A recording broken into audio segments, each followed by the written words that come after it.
harusnya lebih lagi. Ya, itulah saudara yang dirahmati Allah Subhanahu wa taala. Ingin didoakan oleh makhluk Allah yang tidak berdosa, Bu, Pak. Ingin betul? Yang didoakan Pak Haton ini, dosa betul ini Pak Haton itu. Pak Kasane dosanya. Doakan Ustaz Supriyadi, itu dosanya betul. Enten kata. Sing sakit doakan yang tidak punya dosa itu hanya Rasulullah sama satu lagi selain Rasulullah yang makhluk Allah yang tidak punya dosa, dan kita selalu didoakan kalau dalam kesempatan seperti itu malaikat. Ini malaikat ada di sini, Bu, Pak, di majelis ini. Maka kalau kita ingin didoakan oleh makhluk Allah yang tidak berdosa, malaikat hadir di majelis taklim, majelis ilmu, hadir sholat berjamaah di shop yang pertama. Ampun telah nembe komat nembe diwujud mawon. Ampun, saya itu keutamaan antara ajar dan iqamah dan sebagainya. Itu moga kita semakin semangat. Mengingat satu ya kajian tematik yang akan disampaikan oleh Ustaz kita, Ustaz Supriyadi BSH MH. Lalu pilih merkos persis. Itu ternyata alhamdulillah kita sudah S2 Pak Guru. Alhamdulillah, mudah-mudahan ilmunya bermanfaat. Ada nanti untuk kajian tematik, itu bagus. Sebetulnya kami aturkan kepada guru kita, Ustaz Supriyadi MH. Sebetulnya sampai waktu surut.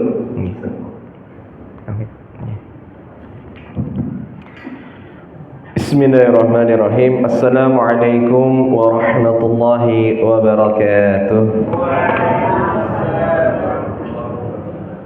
Innal hamdalillahi nahmaduhu wa nasta'inuhu wa nastaghfiruh wa na'udzu billahi min shururi anfusina wa min sayyiati a'malina. May yahdihillahu fala mudilla lahu wa may yudlilhu fala hadiya lahu. Asyhadu an la ilaha illallah wa asyhadu anna Muhammadan abduhu wa rasuluh la nabiyya wa la rasula ba'dah. Qala Allah Ta'ala fi kitabihil karim, a'udzu billahi minasy syaithanir rajim. Ya ayyuhalladzina amanu taqullaha haqqa tuqatih wa la tamutunna illa wa antum muslimun. وقال في آية أخرى يا أيها الناس اتقوا ربكم الذي خلقكم من نفس واحدة وخلق منها زوجها وبث منهما رجالا كثيرا ونساء واتقوا الله الذي تساءلون به والأرحام إن الله كان عليكم رقيبا. وقال في آية أخرى يا أيها الذين آمنوا اتقوا الله وقولوا قولا سديدا يصلح لكم أعمالكم ويغفر لكم ذنوبكم ومن يطع الله ورسوله فقد فاز فوزا عظيما. أما بعد فإن أصدق الحديث كتاب الله وخير الهدي هدي محمد صلى الله عليه وسلم وشر الأمور محدثاتها وكل محدثات بدعة وكل بدعة ضلالة وكل ضلالة في النار. Bapak Ibu yang dirahmati oleh Allah, jamaah Masjid At-Taqwa Sawahan, sehat semua Bapak Ibu? Alhamdulillah ya. Saderenge nikah sini mbok dimatikan Pak, saya nggak kuat, dingin nih, nggak punten, asrep sangat nih, mengemeler kula.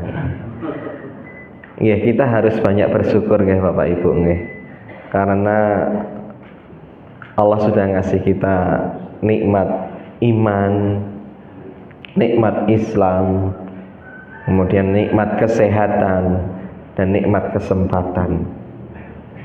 Karena kebanyakan kita itu tergelincir di dua nikmat, yaitu nikmat sehat dan nikmat sempat. Saya benar-benar merasakan ini untuk saat ini Bapak Ibu, karena kemarin saya posisi di Semarang, kemudian saya sore-sore mantuk saking Semarang. Ketika saya sampai Solo, saya dikabari sama kakak saya, gitu, jangan lewat Bawen dulu, gitu. Padahal saya qadarullah itu saya pas pulang sengaja nggak lewat tol, karena kita pulangnya saat itu pas jam 3 nggih, asar ngoten niku. Rekake nggih nyantai gitu sambil menikmati sore gitu. Jadi sejam sebelum kejadian itu kita lewat jalan itu, di jalan tol, exit tol Bawen, dan saya dikirimi videonya kecelakaan oleh kakak saya. Itu ternyata ngeri sekali Bapak Ibu. Kalau kita itu sudah dihadapkan dengan takdir Allah itu, mungkin helm yang kita pakai, mobil yang kita tunggangi yang itu kayak ini bisa melindungi kita gitu nggih. Ternyata ya ketika ditabrak truk iku mawur-mawur kados napa niku nggih, seperti daun yang berterbangan Bapak Ibu. Jadi terkadang kita itu sudah, ini kan kejadiannya di lampu merah nggih. Nah, kita itu sudah manut sama aturan yang berlaku, sudah safety, berusaha untuk berkendara dengan aman, tapi namanya takdir Allah itu nggak bisa dilawan dengan apapun Bapak Ibu. Kalau kita sudah datang ajal itu tidak bisa menunda walaupun cuma 1 detik Bapak Ibu. Maka jenengan itu ketika bisa beramal soleh, apalagi sampai berada di rumahnya Allah belajar, itu sebuah nikmat yang luar biasa. Dan nikmat belajar di rumahnya Allah itu, kalau kita tahu, ngeri sekali Bapak Ibu pahalanya. Tadi Pak Harto sudah menyinggung mengenai doa malaikat. Ini saya jadi teringat ada, kemarin saya baca sebuah hadis gitu, yang penutupnya itu cuman sederhana. Rasulullah mengatakan, humul julasa la yashqa bihim jalisuhum. Mereka itu adalah orang-orang yang tidak akan pernah merugi orang-orang yang nempel kepadanya, itu orang-orang yang duduk bersamanya. Apa kaitannya Bapak Ibu? Ternyata ini berkaitan dengan ahlu dzikir. Ahlu dzikir itu orang-orang yang senantiasa mengingat Allah. Termasuk dalam aktivitas ini termasuk aktivitas zikrullah Bapak Ibu. Kita belajar, insya Allah kan kita jadwalnya di sini tafsirnya, ngaji ayat-ayat walaupun cuma 1-2 atau hadis-hadis.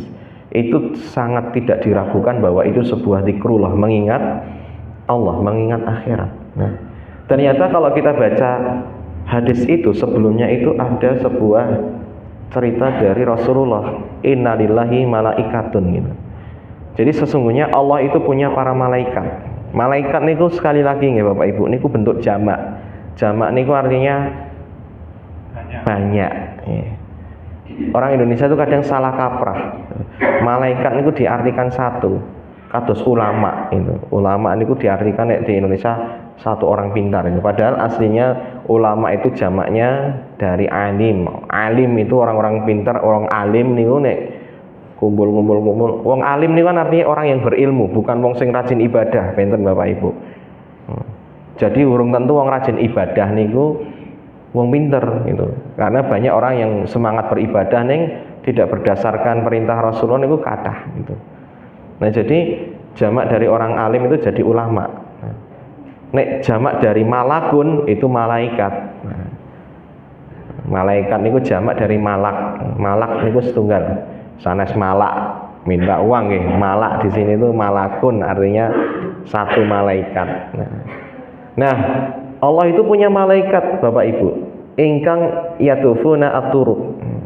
Dia itu kerjaannya bendinten-dinten niku nyusuri dalan ngeten iki disusuri. Semua jalan-jalan di dunia disusuri. Mlaku, jadi traveling ke sana kemari. Gawane napa? Yaltamisuna ahla dzikri. Jadi mereka itu mencari orang-orang yang berkumpul duduk untuk mengingat Allah. Niki mohon maaf saya langsung artikan mawon soalnya nek diwaca Arabe kesuwen gitu. Terus setelah itu kalau sudah ketemu nih, misal madhep ketemu teng mriki, oh ini ada majelis zikir gitu. Majelis taklimul ilmi gitu. Maka malaikat akan mengatakan halumma ila hawajiikum au hajatikum gitu. Ayo ke sini atau kita tunaikan hajat-hajat mereka. Atau bisa diartikan sebutkanlah hajat-hajat kalian semua. Kemudian Allah bertanya kepada malaikat itu, apa yang mereka lakukan? Allah bertanya niku mboten dalam konteks Allah nggak tahu ya. Allah itu maha tahu. Tapi biasalah kita kan kadang sudah tahu nih tetep tekok Bapak Ibu. Nah, maka para malaikat menjawab, mereka itu sedang mensucikanmu ya Allah, bertasbih, bertakbir, bertahmid, kemudian juga memuliakanmu ya Allah. Karena dalam majelis-majelis seperti ini kita senantiasa memuliakan Allah. Kemudian Allah bertanya, apakah mereka itu bisa melihatku? Maka malaikat menjawab, la wallahi ya Rabb. Demi Allah, mereka itu tidak bisa melihatmu. Kita ini kan nggak bisa melihat Allah, Bapak Ibu. Kita itu belum bisa melihat Allah saat ini di dunia. Nanti ada saatnya. Maka Allah bertanya lagi, gimana kalau mereka itu bisa melihatku? Para malaikat tentu langsung mengatakan, ya tentunya mereka akan semakin bertasbih kepadamu, semakin mengingat engkau, semakin mengagungkan engkau, dan semakin semangat dalam hal itu. Kemudian Allah bertanya lagi, memang mereka itu minta apa? Maka malaikat menjawab, mereka itu mencari surgamu ya Allah. Apakah mereka bisa melihat surgaku? Maka malaikat menjawab, ya tentu nggak bisa ya Allah. Mereka belum bisa melihat surgamu, belum pernah melihat surgamu. Terus gimana kalau mereka itu bisa melihat surgaku? Seandainya mereka itu sudah melihat surgaku, maka para malaikat mengatakan, Bapak Ibu, mereka pasti akan sangat semangat dalam menggapainya, sangat semangat dalam mencarinya, dan termotivasi untuk itu. Jenengan niku nek ngerti nikmat surga, mesti le mangkat ning masjid niku saya sregep. Sebagaimana jenengan niku nek wis didaftar dadi PNS, seneng ngoten nggih. Ngerti nek menulan entuk gaji gede, entuk sertifikasi gitu. Mesti ra bakal mangkat telat-telat gitu. Bahkan jenengan mungkin akan takut untuk kalau nggak masuk, karena takut nanti nek ditokne gitu, nek dipecat gitu. Nek jenengan ra mlebu ning masjid kan ra bakal dipecat kalian Gusti Allah nggih. Karena kita nggak nampak surga itu. Kemudian Allah bertanya lagi, memang mereka berlindung dari apa? Takut kepada apa? Maka para malaikat menjawab, mereka minta perlindunganmu dari api neraka. Mereka bisa lihat nggak? Nggak bisa ya Allah. Demi Allah mereka nggak bisa. Dalam artian belum pernah melihat neraka. Kita kan belum pernah lihat neraka, Bapak Ibu. Kemudian Allah mengatakan, kalau mereka bisa melihat gimana? Kalau mereka pernah melihat neraka gimana? Maka malaikat mengatakan, mereka pasti akan menjadi orang yang pertama kali lari dari api neraka, dan orang yang paling takut kepada neraka. Yang sayangnya kan kita belum bisa melihat neraka, Bapak Ibu. Makanya kita itu seneng ngamal sing nyerempet-nyerempet ning neraka gitu. Karena neraka niku memang dikelilingi dengan hal sing enak gitu, sing sesuai nafsu kita. Akhirnya ini Bu, yang perlu digarisbawahi niki Bapak Ibu.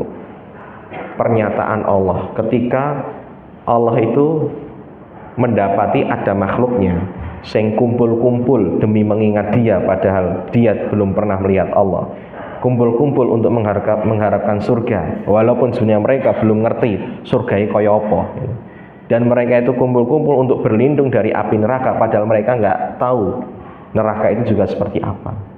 Maka Allah mengatakan, fa ushidukum, aku bersaksi di hadapan kalian wahai para malaikat, anni qad ghafartu lahum, sesungguhnya aku telah mengampuni mereka. Allahu akbar. Bapak Ibu, bayangkan saat niki itu enten malaikat ingkang berdialog kalih Allah ngrasani jenengan sedanten karena jenengan di majelis dzikir di pagi hari ini. Di saat yang lain sibuk nyiapke bakulan teng Car Free Day, di saat yang lain siap-siap nganggo sepatu meh jalan-jalan ngoten nggih, jenengan menyempatkan diri dulu untuk bermajelis dzikir. Maka jenengan saat ini disaksikan oleh Allah, dipersaksikan oleh Allah di hadapan para malaikat, sesungguhnya aku mengampuni mereka dosa-dosa mereka. Kita itu kan memang semuanya punya dosa yang sangat banyak Bapak Ibu. Kita itu kelihatan lebih baik itu karena Allah aja masih nutup dosa kita. Jenengan belum ngerti dosane kula, makane ketok-ketoke siapa saja sing dadi ustaz kok luwih apik itu. Padahal ya padha wae gitu. Sama aja dosanya. Belum tentu lebih baik malah. Karena apa yang biasanya itu ustaz-ustaz ini apa sing diomongke ini mesti luwih akeh timbang sing diamalne. Kemudian ada malaikat yang bertanya kepada Allah, ya Allah, di antara orang-orang yang duduk di majelis dzikir itu ada orang-orang yang datang bukan karenamu ya Allah, tapi mereka punya kepentingan sendiri. Entah itu misal pingin golek makmane, kan ada orang yang ke masjid itu pengen cari makanan, ya ada. Wong kita aja nek Jumatan mesti udah milih-milih di sing nyediake makanan gitu biasanya orang-orang itu gitu. Masjid nek ana makmane iki rame gitu. Nek ora ana makmane rada sepi gitu. Itu manusiawi. Atau ada orang yang datang karena pekewo gitu. Dijak koncone nek nolak pekewo gitu. Atau ada orang yang datang itu karena merasa daripada nganggur ning omah ya wis sak ning masjid wae gitu. Kumpul-kumpul ketemu kanca ning omah sepi ra ono wong misalkan. Walaupun jenengan datang di majelis ilmu zikir, majelis zikir kemudian cuma nimbrung aja Bapak Ibu. Kemudian bahkan mungkin ya ngantuk-ngantuk ngoten nggih. Malah nek cah cilik mungkin tidur. Ya ora cah cilik tok wong tuwa ya kathah sing tidur ning majelis ilmu niku enggak masalah Bapak Ibu. Karena Allah kemudian mengatakan humul julasa la yashqa bihim jalisuhum. Mereka itu orang-orang yang tidak akan pernah merugi orang yang nempel kepadanya. Saya yakin Bapak Ibu, di antara kita semua mesti ana siji sing niate ikhlas lillahi taala gitu. Rakyatan siji niku mesti enten sing motivasinya bener-bener karena Allah. Nah, nanti kita nempel-nempel orang itu tuh nggak akan rugi Bapak Ibu.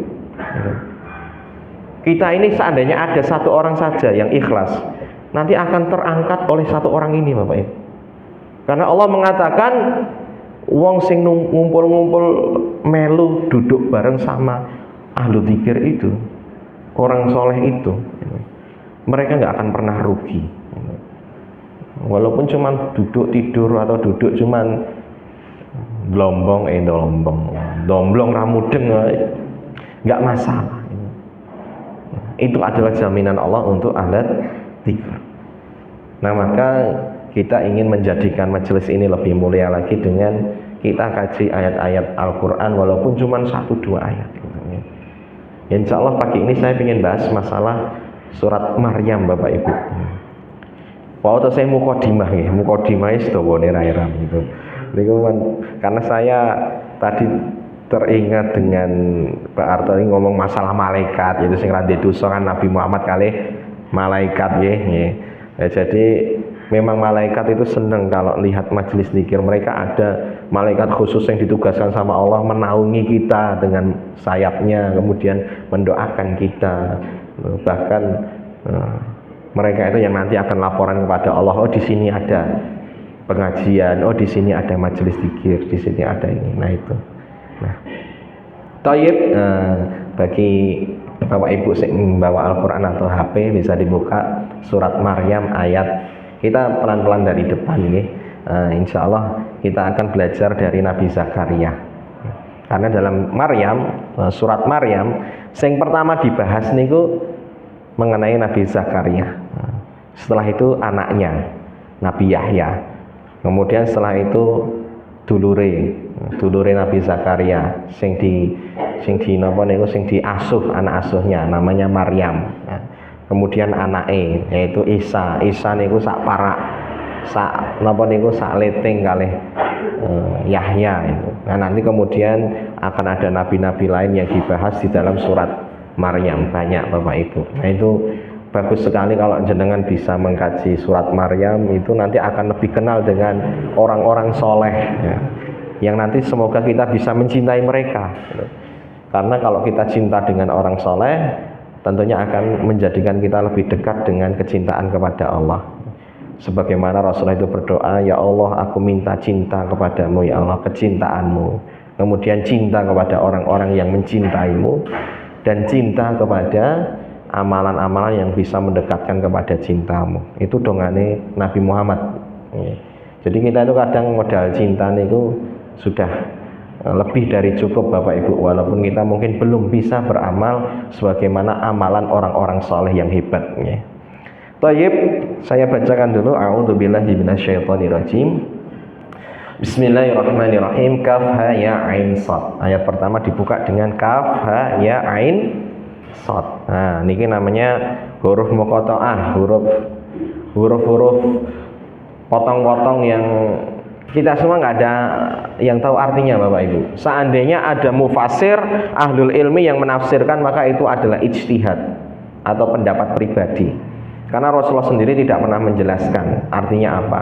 Ini hukumnya seperti alif lam mim, alif lam ra, shad, nun. Nah, itu sama.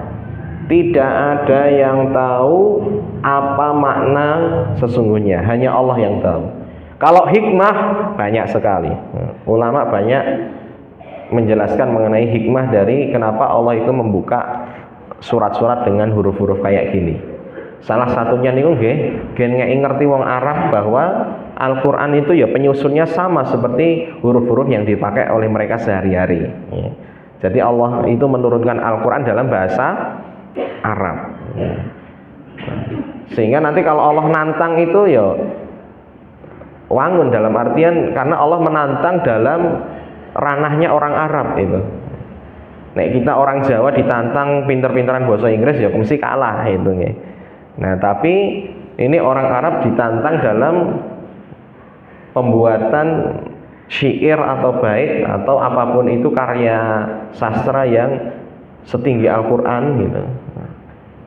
Karena pada saat itu yang dielu-elukan itu syair Bapak Ibu. Allah itu menurunkan mukjizat sesuai dengan apa yang saat itu dijadikan tolok ukur. Nabi Isa niku iso nyembuhke, saged menghidupkan orang mati. Karena pada zamannya Nabi Isa yang diagung-agungkan itu ilmu medis. Maka ketika datang seseorang yang bisa menghidupkan orang mati, itu kan puncak dari kehebatan ilmu medis. Wong mati kok iso diuripke. Wong dokter misalkan bisa ngoperasi sukses saja itu sudah hebat. Ini orang mati kok diurip nih. Wah, itu lebih dari hebat itu. Itu memang hanya Allah yang bisa. Atau Nabi Musa, mukjizatnya niku iso ngubah tongkat jadi ular. Bahkan bisa membelah laut niku tongkatnya. Nah, kenapa kok Allah turunkan mukjizat seperti itu? Karena di zamannya Nabi Musa, zamannya Fir'aun, yang diunggul-unggulkan itu ilmu sihir. Sehingga datanglah Nabi Musa dengan puncak dari, bukan ilmu sihir ya, ilmu yang melampaui ilmu sihir, yaitu ilmu Allah. Sehingga nek misalnya para penyihir itu nguncal ke tali seolah-olah jadi ular, Nabi Musa ini nguncal ke tongkat jadi ulo tenanan. Sing nguntali, sing memakan ular-ular gadungan tadi. Nah, maka kaf ya ain sad itu Allah menurunkan sebagai tantangan untuk orang-orang Arab, bisa nggak bikin karya seperti Al-Quran ini. Dan Al-Quran itu satu-satunya mukjizat yang akan langgeng sampai akhir zaman, Bapak Ibu.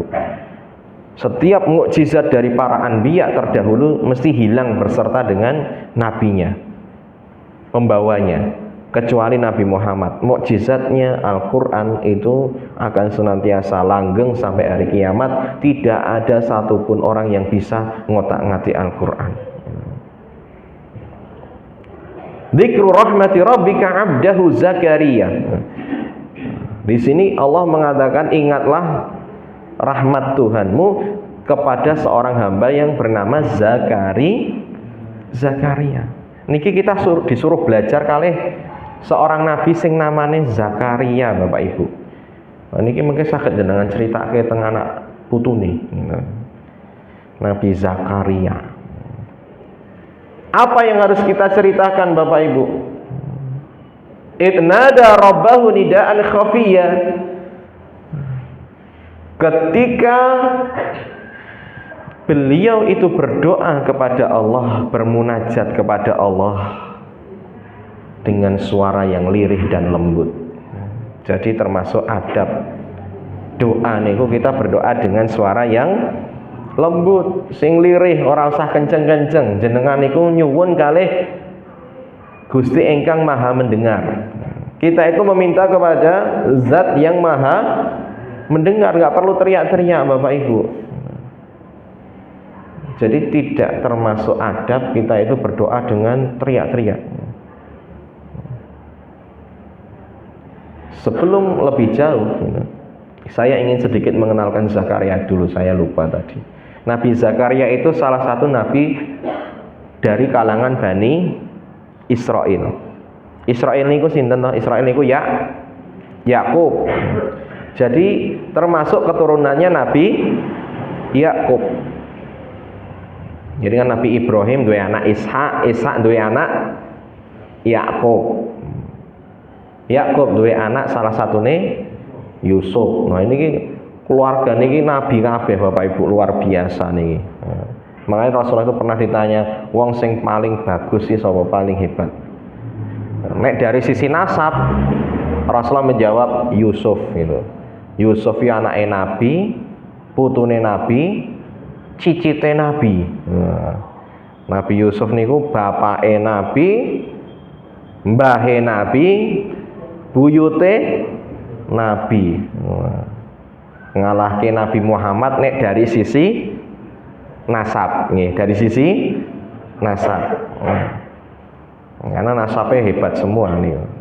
Nah nanti turun-turun jauh niku ketemu sama Nabi Zakaria. Zakaria mungkin duwe anak nabi yonan jenenge Yahya gitu.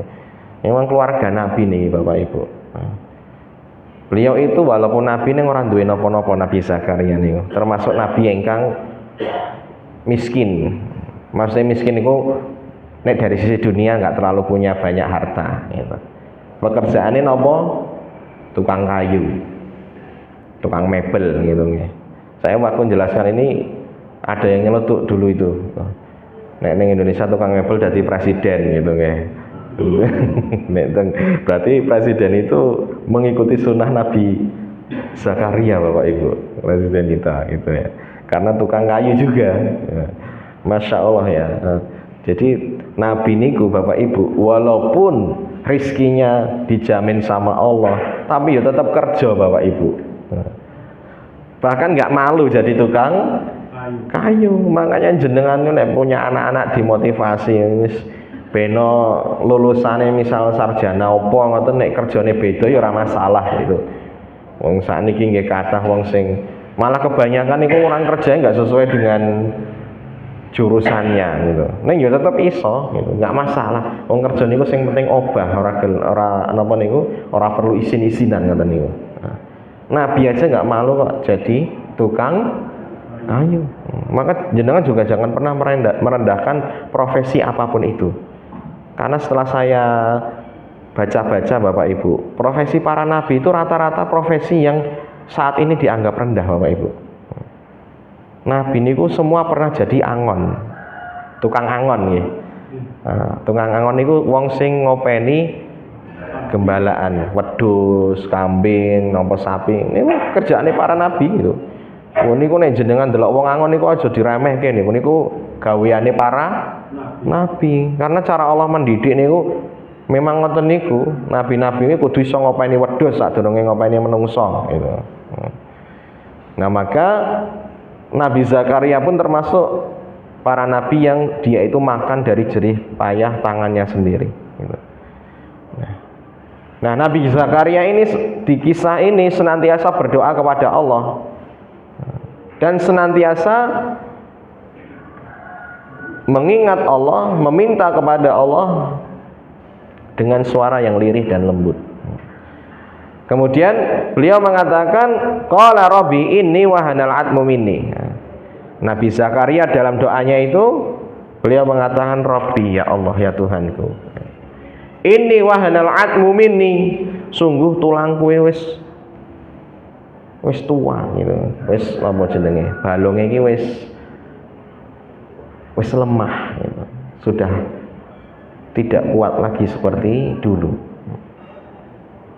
Nah, istilah kita itu wis napa niku, dengkule niku wis linu-linu ngoten lho Bapak Ibu. Kena adem sithik ya wis aduh linu nyeri ngoten nggih. Munggah undak-undak sithik ya wis leren-leren wae gitu. Kemarin itu saya agak apa namanya ya, bukan nyesel ya. Saya bakda wisuda itu ngajak ibu saya ke Tawangmangu Bapak Ibu gitu. Yang saya jadi mesake, saya jadi gelo gitu nggih. Karena di Tawangmangu ini kan dalane naik turun terus nek mampir itu mesti isinya undak-undakan tok gitu. Nah, ibu saya kasihan sekali saya lihat itu, sudah nek naik tangga itu mesti sak tangga leren gitu, sak tangga leren ya dituntun gitu. Saya nggak tegel lihatnya gitu. Ya wis lah nanti habis sana dipijeti gitu. Nah, karena sudah sepuh ya, sudah 60 lebih usianya, tapi alhamdulillah masih bisa gerak dan tidak ngerepoti gitu ya. Tapi memang orang sepuh itu orang tua seperti itu Bapak Ibu. Kita semua nanti kayak gitu. Ngalami fase di mana mlaku sithik engko pegele sewengi gitu nggih. Nah, itu namanya wahanal atmu minni gitu ya. Sudah balungnya wis tua. Ya. Ini yang dirasakan oleh Nabi Zakaria. Washta'ala ra'su saiba. Kemudian beliau mengatakan dan rambutku ini sudah menyala gitu. Kobong istilahnya ya. Menyala dengan apa Bapak Ibu? Uban wis napa niku uwane wis kathah wis gatel gitu nih. Wong Jawa uwan dicabuti padahal ora oleh niku nggih. Uban niku nanti cahaya Bapak Ibu di akhirat jadi cahaya aja dijabuti, gatel nggih dikukur mawon gitu. Nah, karena itu nanti jadi cahaya dan jenengan nanti napa niku diingatkan sama Allah nek wis di uban wis rawayahe wis dolanan gitu, rawayahe napa niku pelayan kaya bocah-bocah nom ngoten niku. Nah, wis wayahe untuk mencari akhirat. Karena sudah beruban. Walam akum bidu'aika rabbi syaqiyah. Dan aku tidak pernah kecewa untuk berdoa kepadamu ya Allah. Saya itu tidak pernah menyerah untuk berdoa. Nek kita lihat Bapak Ibu, sing disuwun kalih Nabi Zakaria niku napa to Bapak Ibu? Keturunan anak. Beliau itu ini dijelaskan, digambarkan ketika sudah tua masih berdoa. Otomatis dungane niki jenenge wong njaluk anak niku kan dungane mesti ket ngono to Bapak Ibu. Ket awal nikah itu kan kita mesti berdoa agar diberikan keturunan gitu kan. Wong enten doane Robbana hablana min azwajina wa dzurriyyatina itu. Ya Allah, berikanlah aku dari istri-istriku itu anak cucu yang menyejukkan pandangan mata. Nah, itu kan iku nek jenengan nikah saya rasa mesti doa itu dibaca sama Pak Nopo niku, Pak Yai ingkang ndongakne niku. Karena itu seperti doa wajib itu nggih. Nah, karena itu sebuah naluri dari seorang manusia bahwa salah satu tujuan nikah ya pingin duwe keturunan.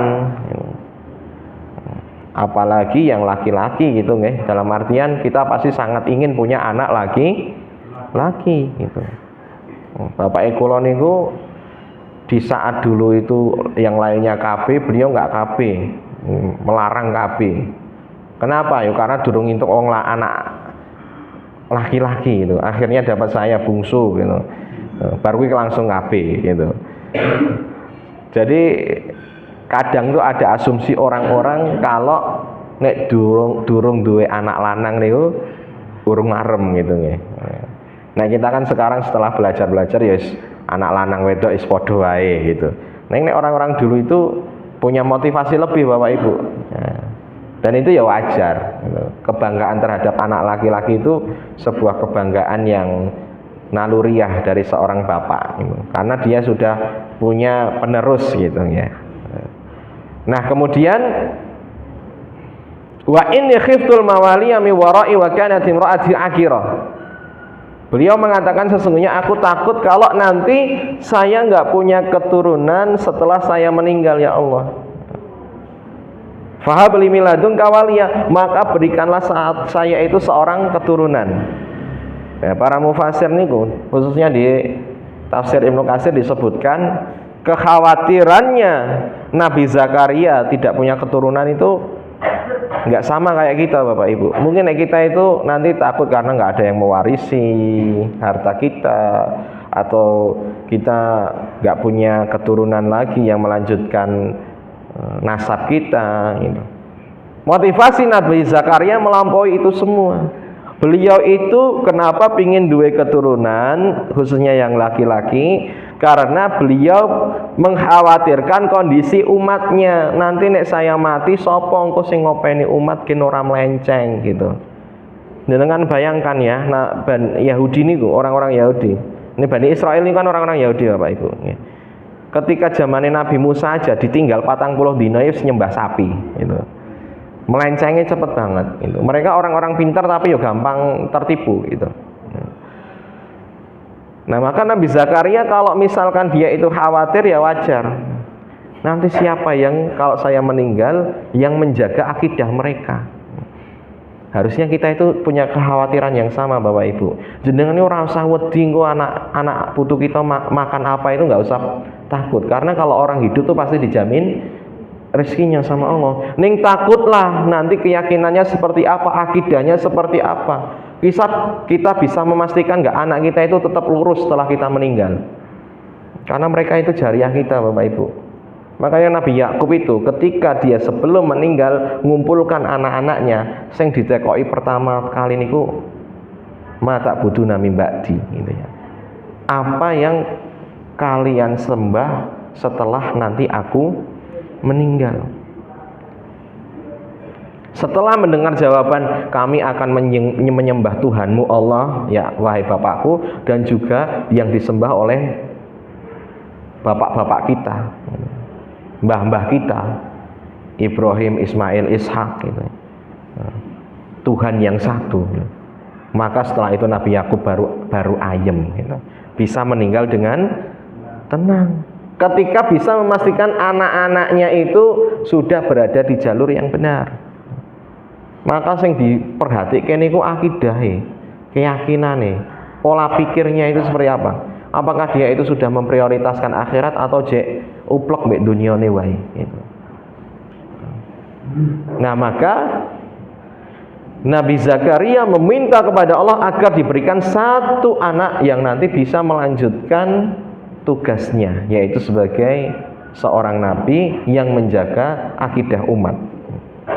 Yarisuni wa yarisu min ali Yaqub wa ja'alhu rabbi radiyah, yang dia akan mewarisi aku, yaitu keyakinanku dan kenabianku, dan mewarisi kenabian dari keluarga Yakub turun temurun, dan menjadikannya seorang yang engkau ridhoi ya Allah.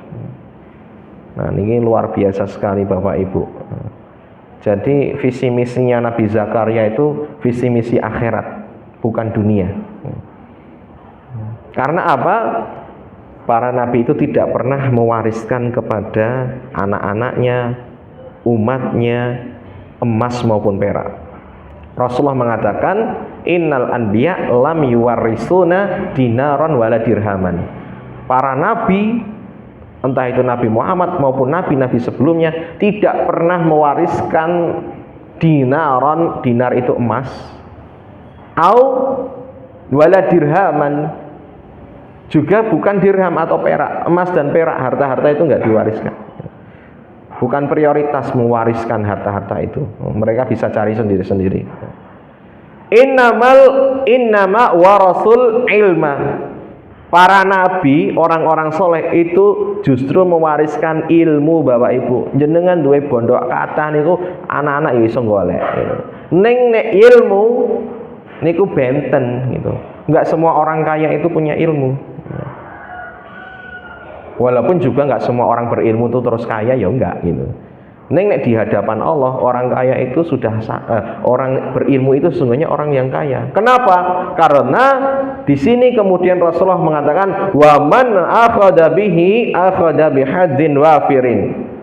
Barang siapa yang mengambil warisan para nabi yaitu ilmu, maka dia sudah mengambil bagian mendapatkan jatah warisan yang luar biasa banyak yang nggak akan pernah merugi.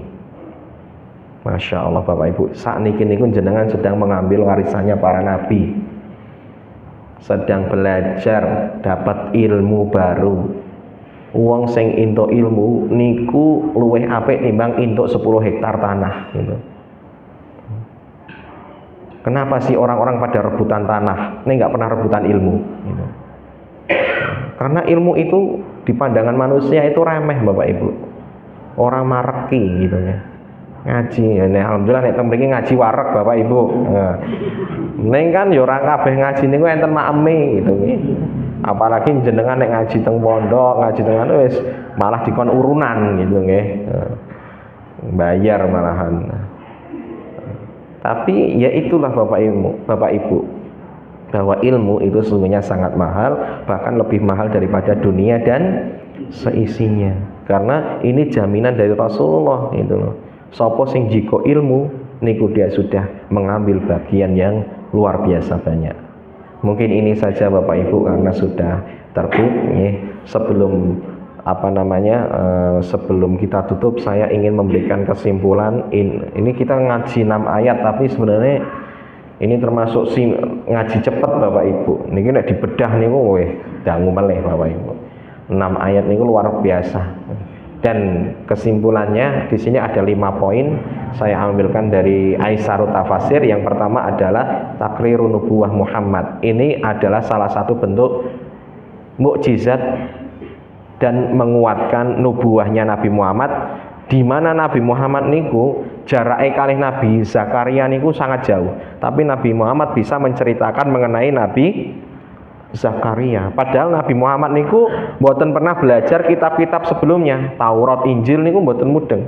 Wong Nabi Muhammad niku nabi ummi niku mboten saged maca. Beliau nggak punya literasi, nggak punya maroji, nggak punya daftar pustaka, nggak punya sumber data itu. Ya murni semuanya dari Allah. Dan beliau bisa menjelaskan itu semua dengan luar biasa. Itu tanda bahwa Rasulullah itu mukjizat. Al-Quran itu mukjizat dari Allah, bukan karangan Rasulullah. Jadi nggak perlu napa niku minder ketika diece orang-orang nabimu ra iso maca.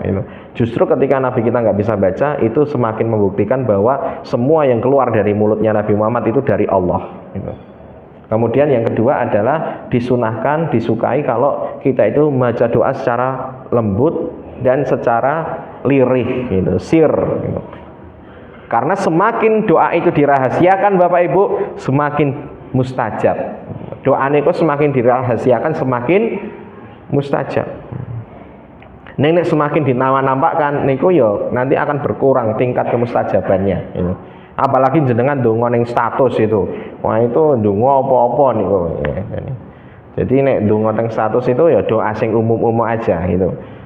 Kalau yang doa-doa yang pribadi yang benar-benar minta kepada Allah niku bagusnya ya di tempat-tempat sunyi gitu nggih, jenengan minta gitu ketika saat berduaan dengan Allah. Kemudian yang ketiga wujudu al-aqmi fi ba'di nisa. Penyakit mandul itu sudah ada sejak dulu karena memang istrinya Nabi Zakaria itu tertimpa penyakit akem atau mandul, ya. Jadi bagi wanita-wanita yang tidak mempunyai anak itu memang sudah ada sejak dulu, itu ujian yang Allah berikan kepada jenengan untuk mengangkat derajatnya. Kemudian yang keempat, takdir Allah itu di atas semua asbab. Maksudnya nanti di kasus ini walaupun wanitanya itu mandul tapi ternyata akhirnya tetap bisa punya anak. Niku buktinya napa Bapak Ibu? Walaupun secara logika itu nggak mungkin, nek Allah sudah berkehendak menjadi mungkin. Misal jenengan ngepal tiang itu, wong kaya ngono ya apa iso sugih itu. Nek Allah niku kehendak, niku ya bisa saja dia dapat rezeki nomplok Bapak Ibu gitu. Jadi kaya raya gitu. Bisa aja. Karena Allah itu takdirnya melampaui seluruh asbab.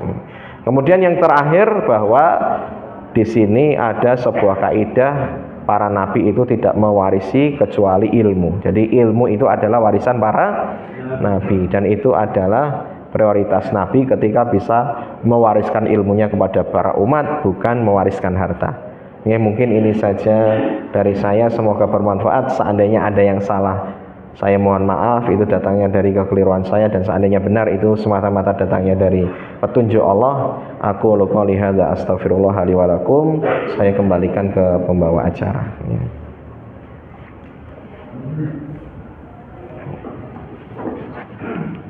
Jazakallahu khairan Ustaz. Kadang tafsir Al-Quran surat Al-Maryam dan kesimpulannya yaitu satu, Al-Quran itu mujizat Allah. Dua, berdoa dengan lembut. Yang berikutnya adalah penyakit mandul itu sudah ada sejak dulu. Ini adalah ujian dari Allah. Dan yang berikutnya adalah takdir Allah, dan jika Allah berkehendak insya Allah akan terjadi. Yang terakhir adalah warisan ilmu. Monggo ini semakin memotivasi kita untuk semangat menghadiri majelis ilmu, dan selalu kami mengingatkan ini khususnya untuk evaluasi ya. Tahsin itu tiap Sabtu malam itu luar biasa, bagus sekali ya. Walaupun karena ini yang hadir itu ada sedikit, saya berharap ibu, bapak, remaja bisa hadir. Benar-benar luar biasa. Saya merasakan sendiri, saya masih banyak kekurangan ilmu saya yang ada ya. Hadir sampai beberapa kali pertemuan itu diadakan sejak bulan Juli sampai sekarang. Yang hadir ada segitu saja. Kami berharap monggo Pak Bu ya semuanya longgarkan waktu, hanya sedikit waktunya sebentar kok. Ya, antara maghrib dan isya sudah ya, dan ustadznya benar-benar mampu, sangat mampu dan sabar banget. Satu hikmah ini yang tua-tua yang hadir itu benar-benar dibimbing ya. Ibu bapak hanya dengarkan saja, Allah ternyata seperti itu, ilmunya seperti itu, nanti insya Allah bisa dipraktekkan di rumah. Karena ternyata ya kesalahan kita dalam membaca Al-Quran itu ayatnya itu berubah artinya bisa berubah ini. Tapi kalau kita sudah berusaha semaksimal mungkin ya untuk memperbaiki diri, entah itu nanti kok Allah itu nggak melihat hasil ya.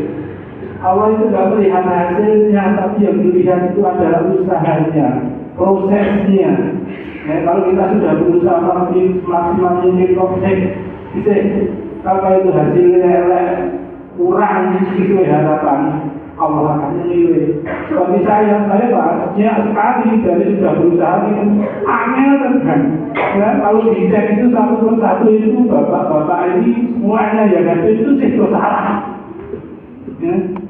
Masih ada yang salah. Al-Fatihah aja juga ada yang salah. Seharusnya panjang pendek ya, itu benar itu. Maka saya harapkan Pak ya, hadir itu ya mudah-mudahan ada tambahan nanti yang hadir. Monggo tenang. Ini saya merasakan dan saya tanya dengan saudaraku yang lain itu ternyata kesannya itu komennya, tanggapannya sama. Ini sebetulnya kita semua butuh ini, ya. Orang kaya mesti sok maca itu ternyata ya Allah tajwid ya terus maka untuk seluruhnya juga, ya. Ini oleh Ustaz Arif Fitrianto, ya. Bagus sekali, ya. Jadi nanti itu tadi hadir saja dengarkan gitu ya, oh iya seperti itu. Nanti disahkan untuk praktek itu 1 minggu sekali, ya, tiap Sabtu pada maghrib sampai isya. Ya, ini saya tambahan karena juga kalau itu nunggu waktu surupnya dan kemudian nanti kita lanjutkan sholat isra. Bukan ya, Pak Bu, itu selalu kita belajar. Karena tadi untuk menguatkan tadi memotivasi seperti yang disampaikan oleh Ustaz Supriyadi luar biasa. Ya, kita dalam kajian ilmu itu, ya. Roh apa itu malaikat berdoa untuk kita, ampuni ya Allah, ampuni kita, ampuni. Karena dosa kita banyak sekali. Dan Allah menjanjikan akan ampuni kita. Hanya hadir di sini, hadir tadi ngantuk itu saja diampuni oleh Allah. Hadir saja. Anak di rumah hadir besok. Kalau benar-benar kok hadir bisa fokus itu lebih baik. Tapi minim hadir saja. Nanti insya Allah kalau kita sudah mau hadir nanti akan mendapatkan hidayah. Ya, akan semakin semangat. Doa malaikat itu yang agak berdosa. Seperti kemarin besok di rumah saya itu malaikat sudah hadir 70 malaikat mendoakan kita, bersolatkan pada kita. 70.000 luar biasa. Ya, ini juga karena ini malaikat ini kira-kira jaraknya itu yaitu 5 cm di sini nanti, ya, itu malaikat. Nggak tahu, ini juga bersayap. Ya, sayapnya ada yang hanya 2, yang banyak sekali. Ya, ini monggo saya berharap mudah-mudahan karena jujur, ya, saya sendiri busanya orang biasa, biasa, ya. Apa-apa aku takut dengan neraka-Nya Allah. Saya ajak saudara semua monggo seperti yang diaturkan oleh Ustaz kita yang tadi Ustaz Supriyadi, kejadian baru saja tadi malam habis maghrib, ya, di Bawen. Siapa yang tahu azan menjemput di saat seperti itu? Gak tahu. Seperti tadi malam saya juga hadir di majelis ilmu di Masjid At-Taqwa disampaikan seperti itu. Kita nggak tahu aja. Orang yang cerdas itu adalah orang yang mau mempersiapkan menjelang ajal itu, mengingat mati. Jadi orang mengingat mati itu, tapi juga mau mempersiapkannya. Saya kira itu, monggo semangat. Dan terus terang saya sekali lagi bukan orang yang baik, masih banyak dosa. Dan berharap saudara semua semakin monggo kita memperbaiki diri. Ya, bahagia ke masjid, bahagia di masjid, berjamaah di dunia, berjamaah di surga. Mudah-mudahan ini kita bisa nikmati. Monggo kita akhiri majelis ilmu ini dengan membaca hamdalah dan doa kafaratul majelis. Alhamdulillahirabbil alamin wa ta'ala wa bihamdika asyhadu an la ilaha illa anta astaghfiruka wa atubu ilaik. Nanti sholat Isra lanjut sarapan. Pengatur akhirnya dari saya, bila itu saya Assalamualaikum warahmatullahi wabarakatuh. Waalaikumsalam.